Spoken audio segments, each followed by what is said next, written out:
America গুটায় যাচ্ছে শুধু তার মতন করে।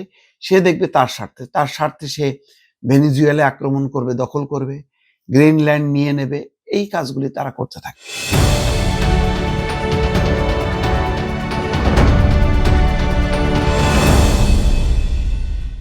আন্তর্জাতিক অঙ্গনে ডোনাল্ড ট্রাম্প এবং তার সরকার কত একটা কঠিন সিদ্ধান্ত নিচ্ছে, এটা কল্পনাই করা যায় না। দেখেন, ৬৬টি আন্তর্জাতিক সংস্থা থেকে নাম প্রত্যাহার করে নিয়েছে যুক্তরাষ্ট্র।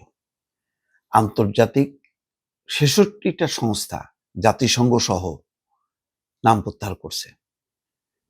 তার মানে হলো এই সমস্ত সংস্থাগুলো মানবিক, সামাজিক, সহায়তামূলক অনেকগুলো কাজ করে। যেমন দেখছেন না, একটা আমেরিকা বের করছে যে যুক্তরাষ্ট্রে বসবাসকারী বিভিন্ন দেশ যারা আমেরিকার সরকারের কাছ থেকে বিভিন্ন রকম সহায়তা নেয়, এরকম দেশের তালিকায় বাংলাদেশ আছে এবং তার অবস্থান ৭ কি ৯ এরকম অবস্থানের মধ্যে আছে।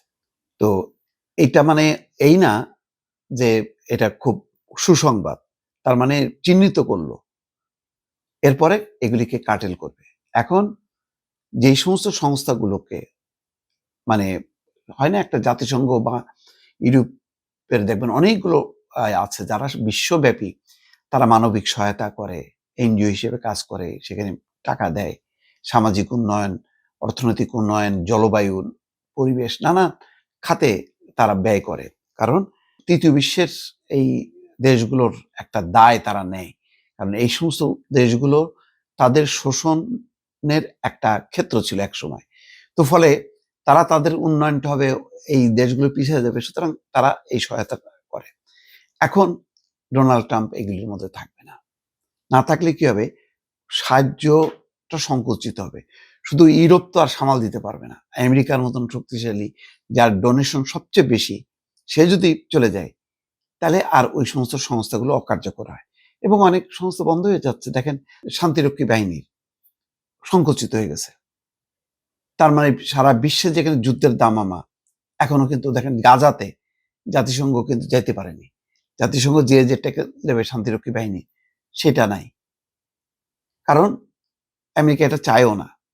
আবার অন্যান্য জায়গায়ও যদি সীমিত করে ফেলে, তাহলে যে সমস্ত দেশে, যেমন সুদানে, সেটা যুদ্ধ পীড়িত একটা দেশ, গৃহযুদ্ধ, হাজার শত মানুষ মারা গেছে।